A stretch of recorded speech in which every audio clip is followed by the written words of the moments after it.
Thank you. Thank you all. Thank you very much. Thank you. Thank you for the fine introduction, Larry, and thank you for the members of the head table. Thanks for those of you who accepted the invitation to come here today or volunteered, and thanks for the invitation in general. I can assure you I am properly nervous, not because of simply my esteemed audience, but because this is a setting I'm not completely familiar with, and as we all know, anything new is to be feared and dreaded. And just to relieve you of any outstanding anxieties, I can assure you that I'm not here to advance any political, social, or environmental cause. I am, in fact, blessedly agenda-free. I don't want to save the river, I don't want to save the bay, I don't want to save the canyon, the whale, the wetlands, the rainforest, or the flying spotted dwarf something or other. I don't want to save the children above all, frankly. Frankly, I don't care about many of those things, and between you and me, those battles were lost a long time ago. I'm not interested in freeing someone, boycotting something, or preventing anything. I am interested in keeping my lunch inside my mouth if I can. And I don't want to make something optional. I refuse to wear ribbons of any color. You might say I'm just here to help define deviancy down.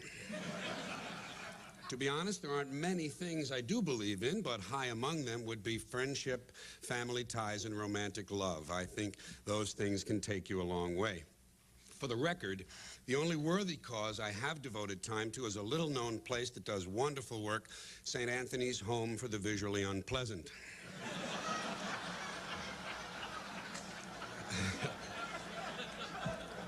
It's run by the Little Sisters of the Heinous. And in fact, they operate a number of facilities: the Rochester Home for the Permanently Disheveled, the New England Haven for the Occasionally Coherent, and the Catholic Shelter for those who up until a year ago seemed to be doing just fine.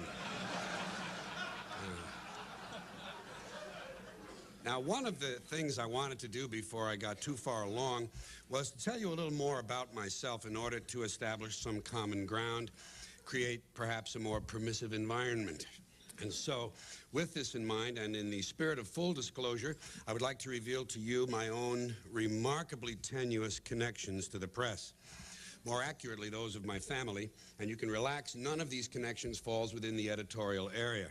So, here we go. In the 1930s and 1940s, my father sold newspaper advertising space and was consistently one of the top 2 or 3 space salesmen in the country by actual lineage count. He began at the old Philadelphia American, moved to the Bulletin, and ended his career as the national advertising manager of the New York Sun.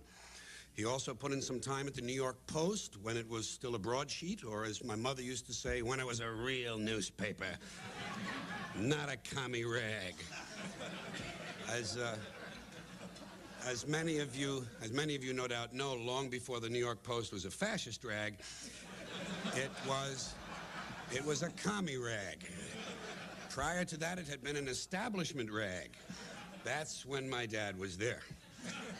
My mother was manager of the Philadelphia Bulletin's New York office, and later worked in the magazine division of the Hearst Corporation, first at Good Housekeeping and then at Cosmopolitan, once again when it was a real magazine. Now, there is one more member of my family whose press connections I must tell you about, and this is the good one. My Aunt Aggie. This is the connection that gave me standing in the neighborhood, made me a big man on the playground. My Aunt Aggie also worked for the Hearst Corporation, but she worked for Puck the Comic Weekly, the publication that produced the Sunday Funnies every week. Like I said, tenuous stuff. But here's the great thing about Aggie's job. Not only did she bring home the funnies every week, she brought them home 4 weeks early. Are you hearing this? Every week, I had the Sunday Funnies a month before the other kids. And I guess you can realize the power this gave me in the schoolyard. To be able to predict weeks ahead of time precisely the way Mandrake the magician would escape from the lost cave, or to describe in advance the details of whatever well-deserved catastrophe was next in store for little orphan Annie. Doesn't sound like much today, but in the days before television, and when you're 8 years old, it was power beyond belief.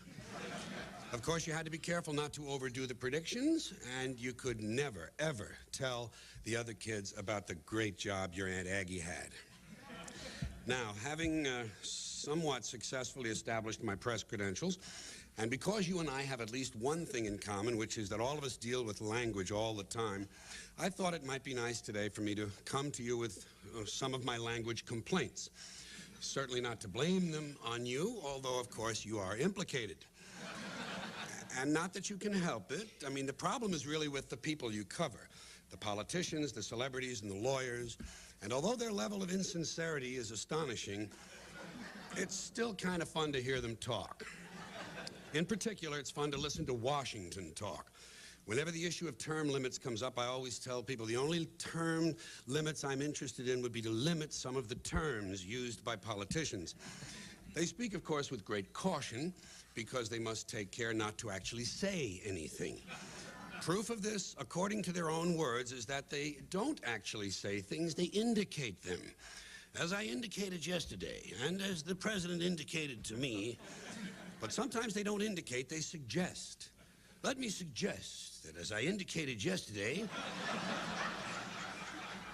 I haven't determined that yet. See, they don't decide, they determine. If it's a really serious matter, they make a judgment. I haven't made a judgment on that yet. When the hearings are concluded, I will make a judgment, or I might make an assessment. I'm not sure. I haven't determined that yet.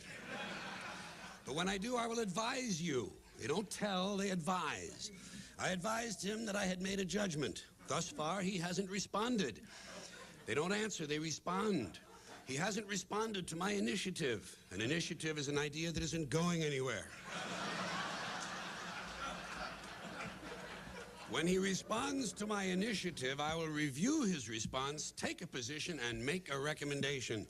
See, they don't read, they review. They don't have opinions, they take positions, and they don't give advice, they make recommendations. And so, at long last, after each has responded to the other's initiatives, and each has reviewed the other's responses, and everyone has taken a position, made a judgment, and offered a recommendation, now they have to do something. But that would be much too direct. So instead, they address the problem. We're addressing the problem, and we'll soon be proceeding. That's a big activity here in Washington. Proceeding. They're always proceeding or moving forward. A lot of that goes on. Senator, have you solved that problem? Well, we're moving forward on that. And when they're not moving forward, they're moving something else forward, such as the process. We have to move the process forward so we can implement the provisions of the initiative in order to meet these challenges. No one has problems anymore, challenges. That's why we need people who can make the tough decisions. Tough decisions like how much soft money can I expect to collect in exchange for my core values?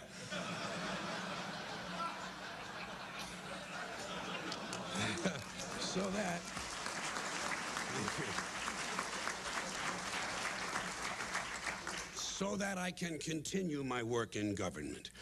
Of course, no politician would admit to such a lowly station as working in government, serving the nation. I'm serving the nation. Another favorite distortion is public service. I'm in public service. I like America, don't you? The food is great, but the public service is terrible. Now, folks, a question for you. Do you think it's possible that one of these politicians, whose judgment is so poor that he honestly thinks of himself as serving the nation, might occasionally be expected to indulge in a little patriotism? Huh? What do you think? Well, of course, not only is it possible, it's inevitable, and that's when he's at his very best. That's when he trots out the really good stuff all across this great land of ours.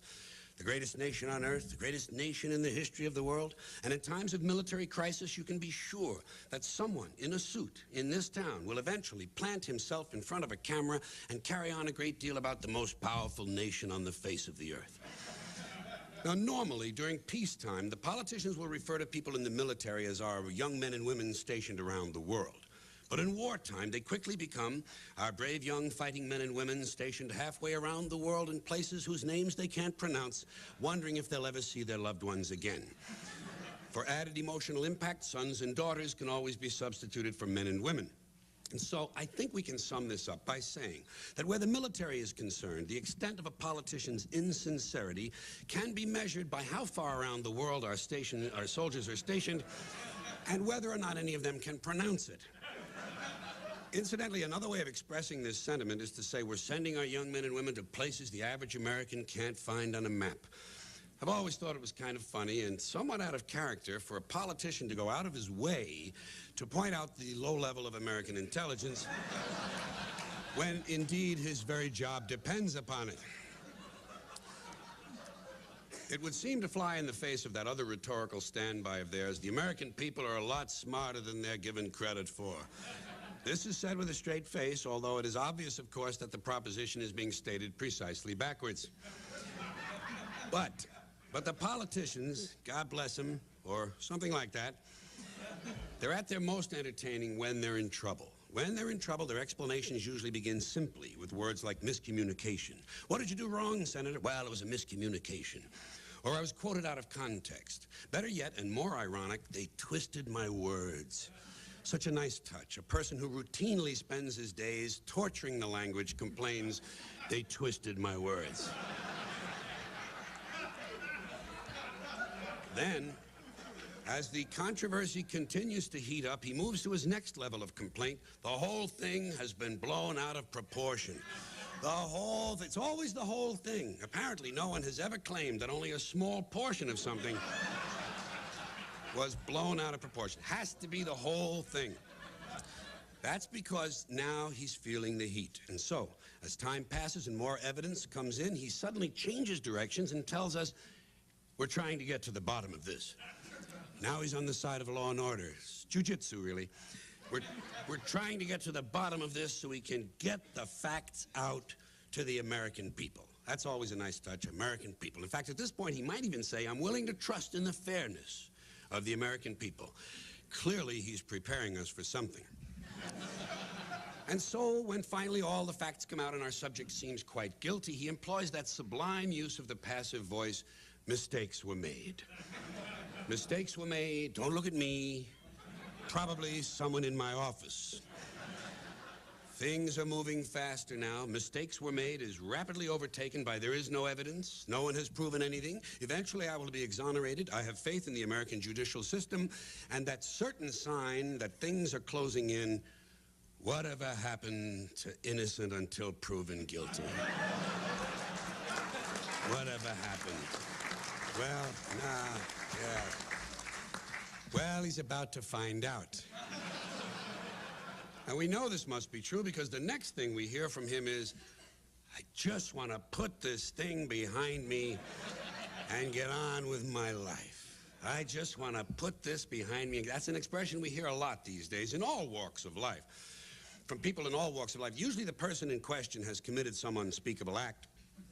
Yes, it's true, I strangled my wife, shot the triplets, set fire to the house, and sold my young son to an old man on the train. But now, I just want to put this thing behind me. Get on with it. That's the problem in this country. Too many people getting on with their lives. I think what we really need more of is ritual suicide. You know? Never mind the press conferences. Get the big knife out of the drawer. Personally, what I want to do is I want to put this thing behind me and get on with my life, thing behind me and get on with my life. I'll repeat that for you. Personally, I want to put this thing behind me and get on with my life, thing behind me and get on with my life. And just to round out this section, let's hope there's a special place in hell reserved for those who have recently decided to take responsibility for their actions. That's the big thing now, taking responsibility for your actions, like it's a recent discovery. You know, he's taking responsibility for his actions. Well, isn't that wonderful? Ask him if he's willing to take responsibility for my actions, along with my alimony, my car payments, and my gambling debts. Now, continuing with more of these more general language complaints, and forgetting the Washington angle for the moment, I'd like to mention America's love affair with euphemisms and euphemistic language. I think Americans have some difficulty dealing with reality and have invented a kind of soft language to protect themselves. And this tendency to euphemize, if that's a verb, increases, it seems, with every generation. Here's an example. There's a well-known condition in combat when a fighting man's nervous system has been stressed to the breaking point and he's either snapped or is ready to snap. In the First World War, that condition was known as shell shock. Simple, honest, direct language, 2 syllables, shell shock. Almost sounds like the guns themselves. That was over 80 years ago.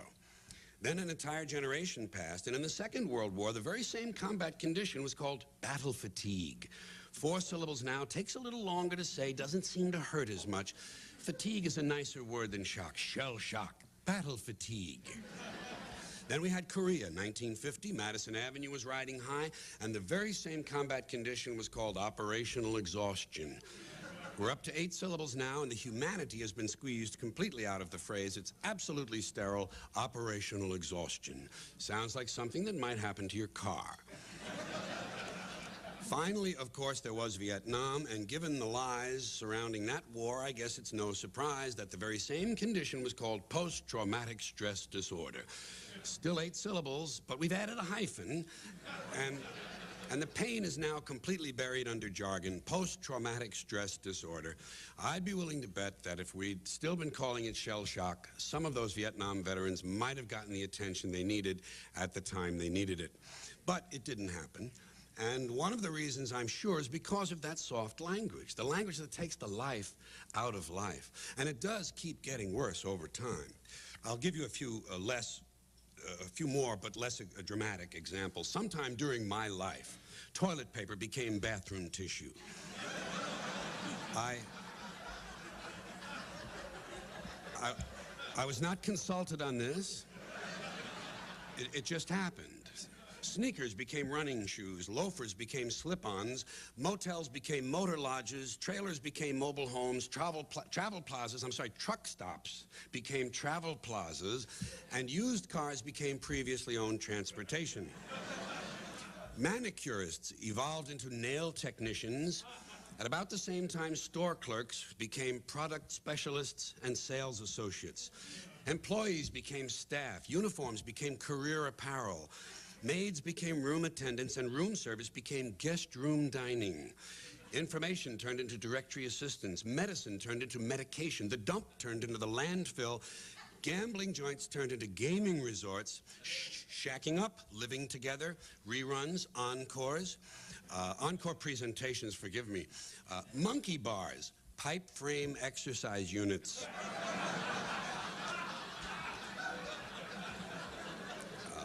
Wife beating became intermittent explosive disorder, and constipation became occasional irregularity. Rainforests and wetlands came into existence because the environmentalists discovered people were not willing to give money to save jungles and swamps. And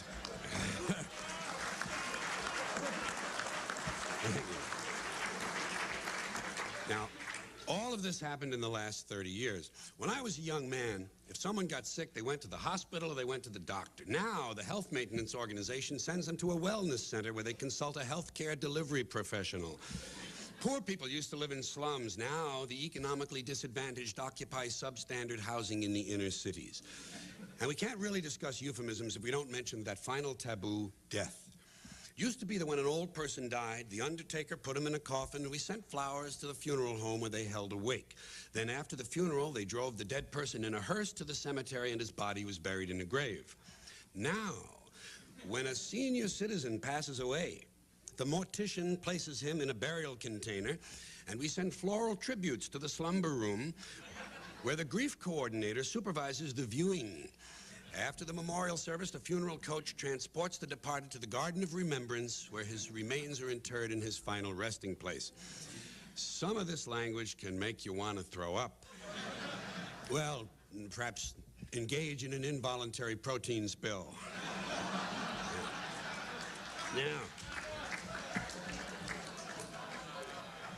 Now, if all of this begins to put you in mind of so-called politically correct language or politically correct speech, excuse me, then you and I are on the same track. So let's visit that playground of guilty white liberals, the land of the politically correct. In recent years, the PC folks have found some new ways of shading the truth in order to make people feel better, especially minorities.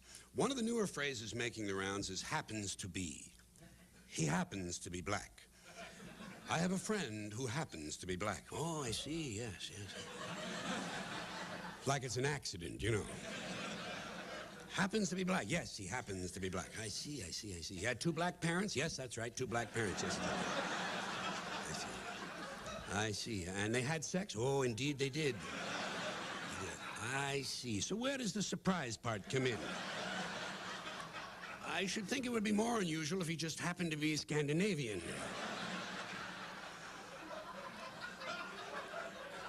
Another favorite term, recently favorite term, is openly gay. I have a friend who's openly gay. But that's the only minority they use that for. You know, you wouldn't say someone was openly black. Well, maybe James Brown. Yes. James Brown, yes. Or Louis Farrakhan. Louis Farrakhan is openly black. Colin Powell is not openly black. Colin Powell is openly white. He just happens to be black.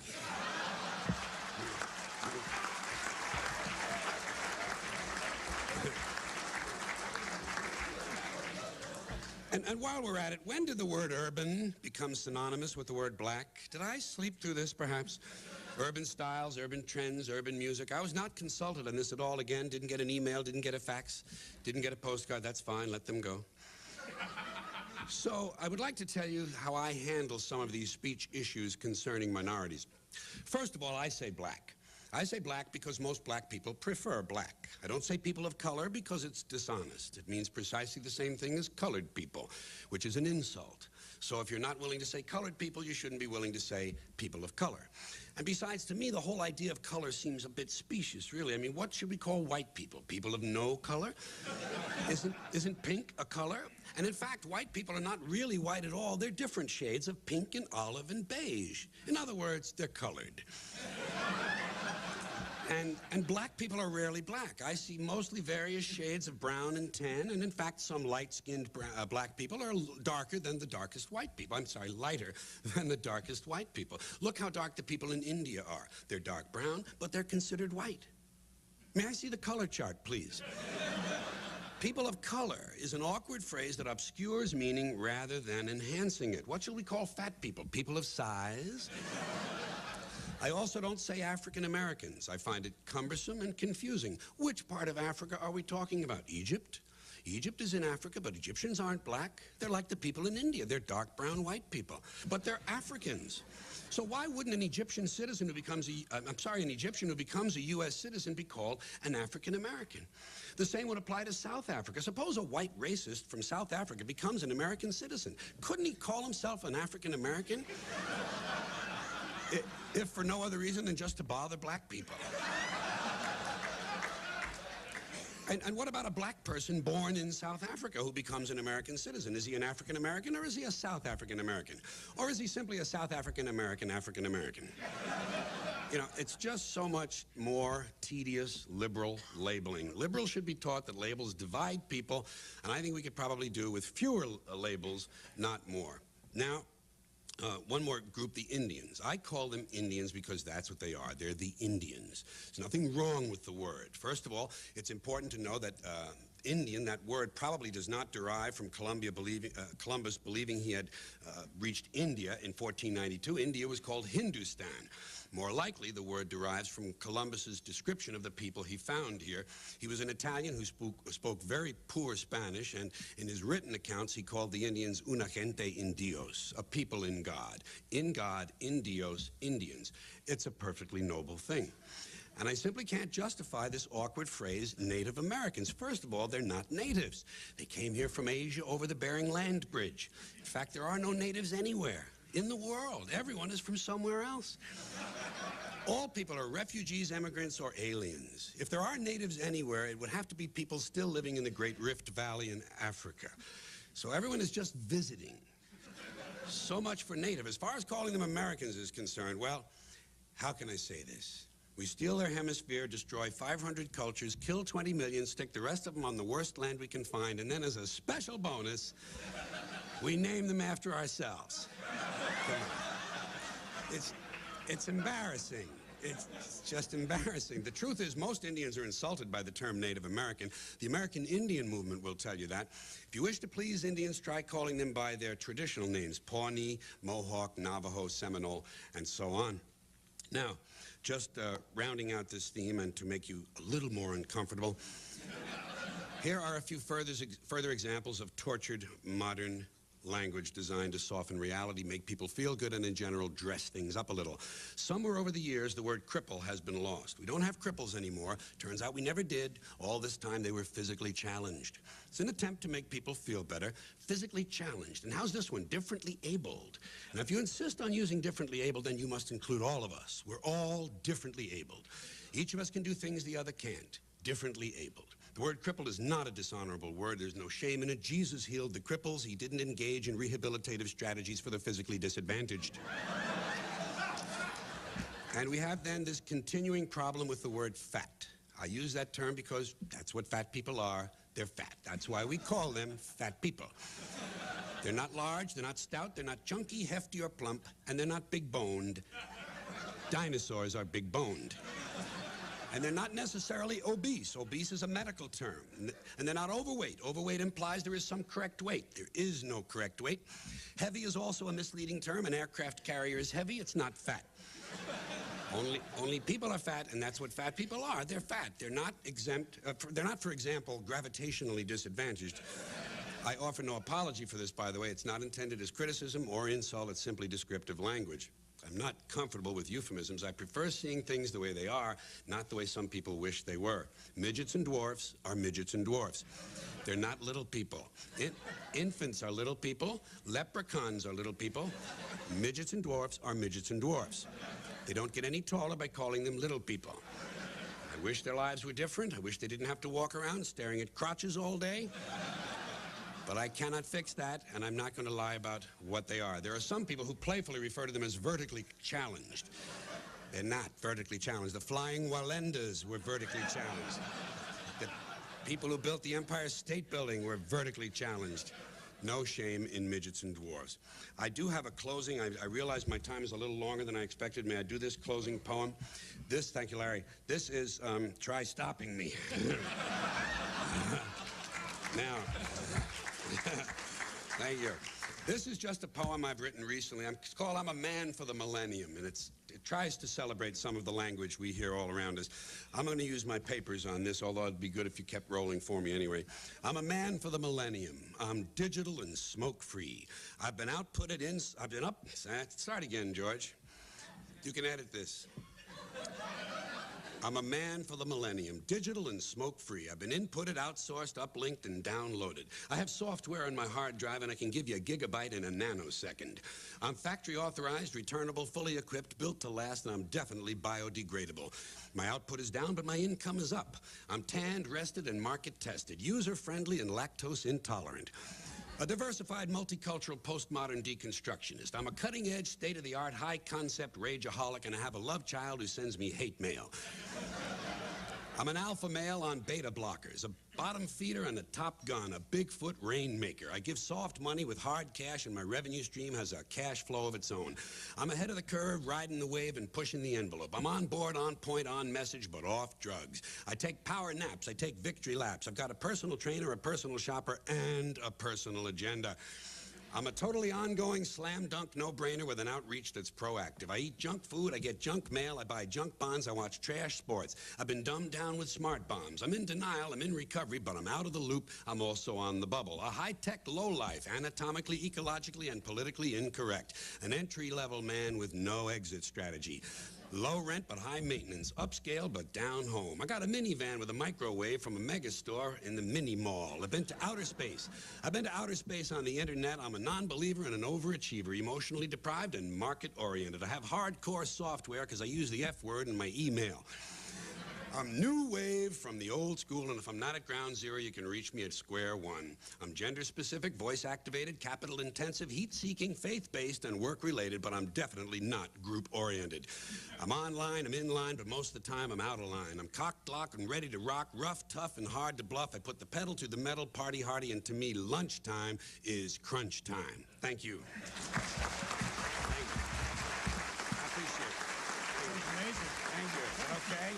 That was amazing. That was great. Thank you.